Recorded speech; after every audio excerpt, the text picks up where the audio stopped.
बच्चों हम इस वीडियो में पढ़ेंगे कार्नोट साइकिल का डेरिवेशन करेंगे। कार्नोट साइकिल में बच्चों एक थ्योरेटिकल इंजन है, कार्नोट रिवर्सिबल वर्क कर रहा है जो कि यहाँ पर एक्सपेंड और कंप्रेस हो रहा है बच्चों, और वो फर्दर व्हील को घुमा रहा है। तो इस तरह से हम यहाँ पर बच्चों इसके वर्क की कैलकुलेशन यहाँ पर करने जा रहे हैं, क्योंकि हमें निकालनी है बच्चों यहाँ पर एफिशिएंसी। और एफिशिएंसी होती है कि आपने जो कितना वर्क बच्चों इंजन ने किया और उसको कितनी हीट दी गई, क्योंकि हीट देंगे और फिर वो वर्क करेगा। तो कितनी हीट को कन्वर्ट कर पा रहा है वो वर्क में, वो क्या कहलाएगी, इंजन की एफिशिएंसी कहलाएगी। तो 4 स्ट्रोक इंजन है, 4 स्ट्रोक में मतलब एक्सपेंड हो रहा है और कंप्रेस हो रहा है। तो बच्चों इसको किस तरह से डिज़ाइन किया गया है, एक्सपेंड हो रहा है, ए से बी जा रहा है, आइसोथर्मल रिवर्सिबल एक्सपेंशन है, मतलब टेम्परेचर चेंज नहीं हो रहा है ए से बी तक। फिर एडियाबैटिक बच्चों एक्सपेंशन है, फिर कंप्रेशन है आइसोथर्मली, फिर जो है बच्चों कंप्रेशन है एडियाबैटिकली। तो बच्चों 4 ग्राफ्स हो गए इसमें, 2 ए से बी से सी हो गए एक्सपेंशन के, सी से डी और डी से ए हो गए कंप्रेशन के। ए बी ग्राफ हो गए बच्चों, ए से बी हो गया आइसोथर्मल रिवर्सिबल एक्सपेंशन का, और सी से डी भी क्या हो गया बच्चों, रिवर्सिबल आइसोथर्मल एक्सपेंशन का। इस ग्राफ में और इस ग्राफ में टेम्परेचर चेंज नहीं हो रहा, मतलब ये आइसोथर्मल है, और यहाँ पे हीट एब्जॉर्ब नहीं हो रही ना रिलीज हो रही, ये वाला ग्राफ। और ये ग्राफ क्या है बच्चों, एडियाबैटिक ग्राफ है। 4 ग्राफ्स ये हैं, 2 आइसोथर्मल और 2 एडियाबैटिक। यहाँ पर वर्क की कैलकुलेशन करनी है बच्चों, वर्क के फार्मूले हम जानते हैं। यहाँ प्रेशर P1 V1 से, यहाँ पिस्टन के P2 V2 प्रेशर हो गया, यहाँ P3 V3 और P4 V4। 4 points A B C D के बीच में 4 ग्राफ्स, उनमें वर्क की कैलकुलेशन यहाँ पर हमें करना हमारा पर्पज़ है। तो स्टेप वाइज देखते हैं बच्चों। स्टेप फर्स्ट में मतलब यहाँ से ए से बी जब पिस्टन गई है एक्सपेंड हुई है तो कितना अमाउंट ऑफ वर्क किया होगा। तो बच्चों ये जो ग्राफ है आइसोथर्मल रिवर्सिबल एक्सपेंशन है, इसके लिए फार्मूला हम जानते हैं। फर्स्ट लॉ ऑफ थर्मोडायनेमिक्स से पहले देखते हैं बच्चों इनमें रिलेशन क्या होगा।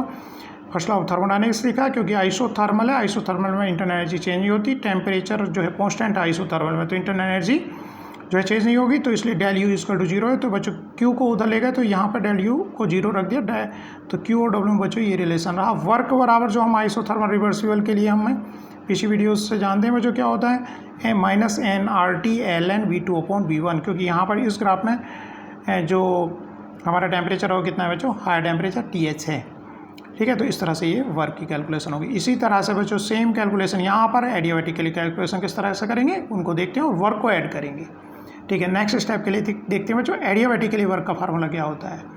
क्या आपको पता है वर्क का फार्मूला क्या होगा। B से C गैस एक्सपेंड की तो आप पहले गैस करने की ट्राई करोगे, यहाँ से यहाँ तक की कैलकुलेशन वर्क के लिए हम कैसे करेंगे एडियाबैटिक के लिए, क्या कोई फार्मूला आप लोगों को एडियाबैटिक के लिए बताएं। आइसोथर्मल रिवर्सिबल के लिए तो बच्चों ये फार्मूला मैंने बता दिया। तो नेक्स्ट स्टेप के लिए देखते हैं, 1 मिनट पॉज करके आप थोड़ा सा ट्राई करो क्या वर्क का फार्मूला लिख सकते हो बच्चों। तो देखते हैं एडियाबैटिक के लिए, जैसा कि हम जानते हैं बच्चों एडियाबैटिक में क्या होता है बच्चों, Q इक्वल टू जो होता है 0 होती है, हीट का कोई एक्सचेंज वहाँ पर नहीं होता है। तो ये फार्मूला मतलब इंटरनल एनर्जी किसके वर्क के बराबर हो गई। तो वर्क का जो फार्मूला वर्क जो होगा जो चेंज इन इंटरनल एनर्जी में, तो वर्क को सीधा फार्मूला तो नहीं बताया हमें, लेकिन वो चेंज इन इंटरनल एनर्जी के बराबर होगा। और चेंज इन इंटरनल एनर्जी जो होगी हम कहाँ से बच्चों, हीट कैपेसिटी की डेफिनेशन से हम उसको बता सकते हैं, क्योंकि C V equal to at constant volume by heat capacity D U upon D T होती है। तो D U equal to C V D T से हम चेंज इन इंटरनल एनर्जी को लिख सकते हैं। और वो चेंज इन इंटरनल एनर्जी किसके बराबर है बच्चों, वर्क के बराबर है। इस तरह वर्क को फार्मूला हमने यहाँ से कितने अमाउंट ऑफ वर्क होगा वो उतना ही होगा जितनी चेंज इन इंटरनल एनर्जी होगी। डायरेक्ट फार्मूला तो उस तरह से नहीं था एडियाबैटिक के लिए। और यहाँ पर टेम्परेचर फाइनल माइनस इनिशियल, क्योंकि आप एडियाबैटिक में यहाँ कहाँ से कहाँ जा रहे हैं एडियाबैटिक में, इस आइसोथर्म से बच्चों इस आइसोथर्म पर जा रहे हो। ये जो आइसोथर्म है वो TH पे वर्क कर रहा है और ये आइसोथर्म TC पर वर्क कर रहा है। तो यहाँ पर बच्चों क्या हो गया, TC माइनस TH हो गया। अब सिमिलर वे में कंप्रेशन जो है, कंप्रेशन के वर्क के लिए आप लिखो सीधा NRT ln V final upon B initial से बच्चों आइसोथर्म है। और सिमिलर हम इसका भी वर्क के फार्मूले लिखेंगे और सबको ऐड कर रहे हैं, क्विकली देखते हैं। तो बच्चों थर्ड के लिए भी, थर्ड क्योंकि रिवर्सिबल कंप्रेशन है, फाइनल अपॉन इनिशियल कर देंगे। आइसोथर्म है, चेंज इन इंटरनल एनर्जी 0 होगा, क्योंकि इंटरनल एनर्जी जो आइडियल गैस के लिए केवल टेम्परेचर डिपेंडेंट है, तो 0 रखा। तो वर्क क्या हो जाए NRT V final upon V initial, यहाँ पर वर्क हो गया है, ठीक है। सिमिलर है, केवल वॉल्यूम का V4 अपॉन V3 है। नेक्स्ट बच्चों जो एडियाबैटिक ग्राफ पे पहुँच गए हैं अब हम इसके लिए देखेंगे। तो एडियाबैटिक के लिए जैसे जानते हैं Q तो 0 हो जाएगी, तो W equal change in internal energy, और इंटरनल एनर्जी को हम जो हीट कैपेसिटी की डेफिनेशन से CV फाइनल माइनस इनिशियल, क्योंकि हम फाइनल क्या है यहाँ पर जा रहे हैं इस आइसोथर्म में, और ये आइसोथर्म किस पे वर्क कर रहा है, TH पे वर्क कर रहा है यहाँ से, तो TH माइनस TC।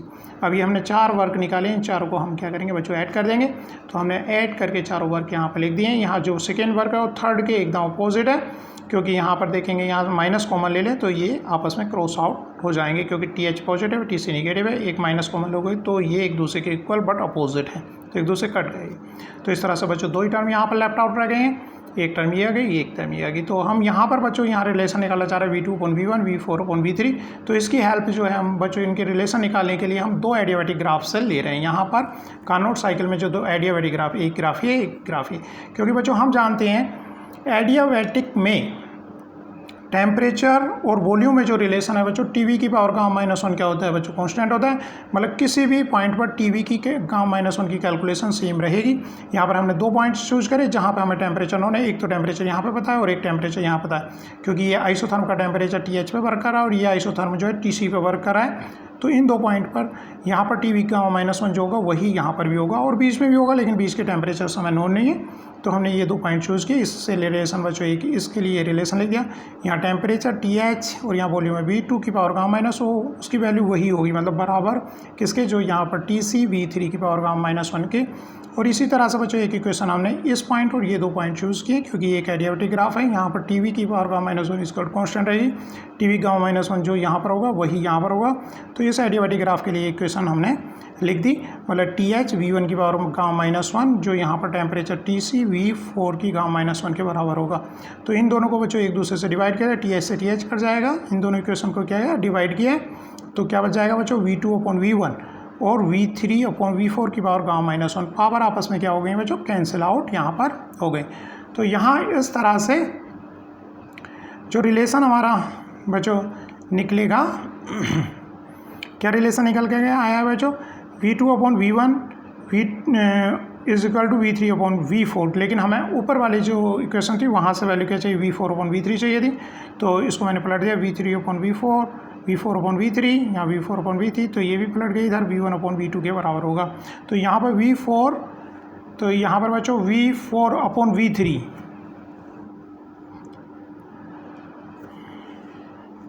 यहाँ पर बच्चों V4/V3 की जगह हम क्या लिख सकते हैं, V1/V2 लिख सकते हैं। तो यहाँ पर बच्चों जो 2 टर्म बची थी उनको मैंने रिप्लेस करते हुए दिस माइनस V1/V2 लिख दिया, लेकिन हम जो इसको V2/V1 करेंगे तो यहाँ साइन चेंज कर देंगे लोग में, इसको V2/V1 करेंगे तो माइनस की जगह यहाँ पे प्लस कर दिया ताकि हम कॉमन ले सकें। तो इनमें से NR LN V2/V1 हमने बच्चों कॉमन ले लिया, तो TH और माइनस कॉमन है, TH माइनस TC यहाँ से ब्रैकेट में बच जाएगा, जो कि आगे देखते हैं। तो यहाँ पे W टोटल क्या हो गया, TH minus TC LN V2/V1 ये कॉमन ले लिया। तो टोटल वर्क हमने बच्चों इस तरह से कैलकुलेट कर दिया। एफिशिएंसी जो इंजन की होगी, एफिशिएंसी ऑफ इंजन क्या होती है बच्चों, कितनी हीट सोर्स से लिया और कितना उसने वर्क किया। तो जो वर्क किया किसके बराबर, NR TH minus TC LN V2/V1, और हीट कितने के बराबर होगी, जो फर्स्ट स्टेप में हमने हीट की बात की थी और यहाँ पर NR TH LN V2/V1 है। ये स्टेप 1 में हमने QH और W में रिलेशन लिखा था, क्योंकि वहाँ पर क्या था, QH इज इक्वल टू था बच्चों W के बराबर, और W फर्स्ट स्टेप में क्या किसके बराबर था, NR TH LN V2/V1 के बराबर था। फर्स्ट स्टेप में आप जाके देखोगे तो उसकी वैल्यू यहाँ पर रख दी, और W जो टोटल कैलकुलेट यहाँ पे किया या माइनस इससे किया कि work done by the system की वजह से। तो एफिशिएंसी इस तरह से TH माइनस TC/TH। तो इसकी वैल्यू अगर हम देखें TH minus TC high temperature minus, तो न्यूमरेटर TH से छोटा ही होगा, TH से छोटा ही होगा जब तक कि बच्चों 0 डिग्री सेंटीग्रेड टेम्परेचर TC का 0 डिग्री केल्विन टेम्परेचर जो है नहीं है। और जैसे कि हम जानते हैं बच्चों 0 डिग्री केल्विन टेम्परेचर अचीव नहीं किया जा सकता। तो कहने का मतलब ऊपर वाली टर्म जो है 1 से छोट, मतलब डिनोमिनेटर से छोटी है, तो इसकी कैलकुलेशन बच्चों 1 से नीचे आएगी, क्योंकि ऊपर वाला न्यूमरेटर TH के बराबर नहीं हो सकता, क्यों, तो ये नीचे डिनोमिनेटर बड़ा है और न्यूमरेटर छोटा है। तो एफिशिएंसी इंजन की हमेशा क्या रहेगी बच्चों, 1 से लेस होगी। ये कंक्लूजन यहाँ से निकलता है। दूसरा कंक्लूजन क्या निकलता है, जो कार्नोट का जो इंजन है वो बच्चों केवल टेम्परेचर पे डिपेंड कर रहा है, कोल्ड और हॉट। जो हॉट और सिंक के बीच में जो वर्क कर रहा है, ये किस तरह का इंजन डिज़ाइन है, किस तरह का ईंधन यूज़ कर रहे हैं उस पर डिपेंड नहीं कर रहा है, और किसी भी इंजन की एफिशिएंसी जो है बच्चों 100% नहीं हो सकती, उससे लेस ही होगी। ठीक है, क्योंकि 100% मतलब 0 डिग्री केल्विन टेम्परेचर जब तक अचीव नहीं कर पाएगा, न्यूमरेटर डिनोमिनेटर एक दूसरे के बराबर नहीं होंगे। तो इस बात का एफिशिएंसी कम होगी बच्चों, तो इसका मीनिंग क्या हुआ? इसका मीनिंग ये हुआ, हमने जो बच्चों हीट ली वो 100% वर्क में कन्वर्ट नहीं हुई, नहीं तो एफिशिएंसी 100% हो जाएगी। जितना यहाँ से हीट ली उतना वर्क में कन्वर्ट कर दें, इसका मतलब है कुछ ना कुछ हम जो है बच्चों कोल्ड को हीट रिटर्न कर रहे हैं, पूरी की पूरी वर्क में कन्वर्ट नहीं कर पा रहे, क्योंकि एफिशिएंसी 100% नहीं हो सकती। तो बच्चों ये सेकेंड लॉ ऑफ थर्मोडायनेमिक्स भी हो गया कि हम सोर्स से जितनी हीट लेंगे उसे 100% वर्क में कन्वर्ट नहीं कर सकते। आगे बच्चों इसको एफिशिएंसी को हम हीट की फॉर्म में लिखना चाह रहे हैं, तो उसके लिए हम देखते हैं बच्चों किसी भी साइक्लिक प्रोसेस के लिए कोई स्टेट फंक्शन होता है वो 0 होगा। साइक्लिक प्रोसेस का मतलब यहाँ से स्टार्ट हुए, एक्सपेंड, फिर एडियाबैटिक एक्सपेंड, कंप्रेस वहीं पर हम पहुँच गए, तो ये साइक्लिक प्रोसेस हो गया। जहाँ से चले थे रिटर्न वहीं पर साइक्लिक बन गई, वहीं पर पहुँच गए। तो चेंज जो है स्टेट फंक्शन क्योंकि स्टेट पर डिपेंड करता है, उसी स्टेट में पहुँच गए, तो चेंज जो है नहीं हुआ, मतलब 0 के बराबर है, क्योंकि वो क्या है बच्चों, वो स्टेट फंक्शन है। स्टेट फंक्शन कोई भी होगा तो उसका चेंज किसके बराबर आएगा? 0 के बराबर आएगा। तो चेंज 0, क्यू इक्वल टू क्या हो गया बच्चों? First of term minus W, इधर ले गए तो माइनस हो गया, क्यू के बराबर होगा। और क्यू क्या हुआ? टोटल इस प्रोसेस में, साइक्लिक प्रोसेस में क्यू एच हीट ली थी, क्यू सी रिटर्न की, तो क्यू क्या हो गया बच्चों? Q H minus Q C, क्योंकि क्यू एच हीट ली और क्यू सी रिटर्न की, तो इसकी जगह पे यहाँ रख दिया। तो W equal to minus W, तो एफिशिएंसी क्या है बच्चों? एफिशिएंसी है minus W upon Q H है, तो Q H minus Q C upon क्या लिख दिया बच्चों? क्यू एच लिख दिया। तो एफिशिएंसी यहाँ किसकी? हीट की टर्म पर आ गई, पहले हमने टेम्परेचर की टर्म पर लिखी थी, दोनों को इक्वेट कर दिया एफिशिएंसी को। तो क्या हो गया यहाँ पर? T H minus T C upon T H equal to Q H minus Q C upon Q H. T H से बच्चों डिवाइड कर दिया, क्यू एच से डिवाइड कर दिया, तो यहाँ पर आ गया 1 से 1 कट जाएगा, जी माइनस माइनस कट जाएगा, तो यहाँ से आ गया हमारा बच्चों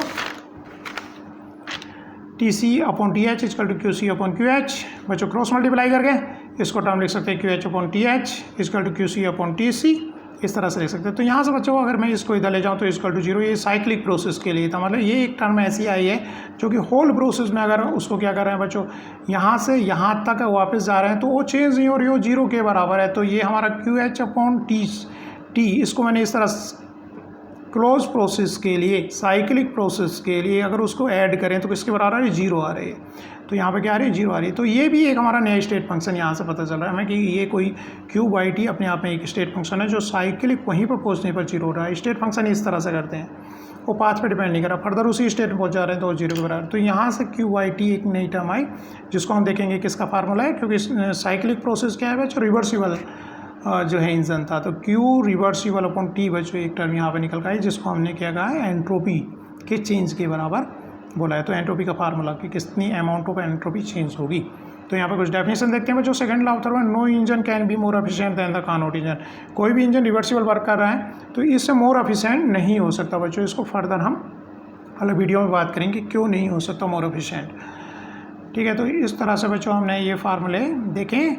और कार्नोट थ्योरम की अगर हम बात करें कि कार्नोट थ्योरम हम किस तरह से लेंगे, all periodic machine working reversible between 2 temperature have the same efficiency. तो यहाँ पर अगर सेम एफिशिएंसी पे बच्चों वर्क कर रहे हैं, अगर 2 सेम टेम्परेचर पर 2 इंजन वर्क कर रहे हैं तो उनकी एफिशिएंसी भी सेम होगी, क्योंकि एफिशिएंसी के फार्मूले में कोई और टर्म आती नहीं, केवल टेम्परेचर टर्म है, कुछ और है नहीं। किस तरह का डिज़ाइन है इस पर डिपेंड एफिशिएंसी नहीं कर रही है। तो ये कह रहा है कि केवल इंजन किस पर उसकी एफिशिएंसी डिपेंड करेगी, केवल टेम्परेचर पर वो डिपेंड कर रही है।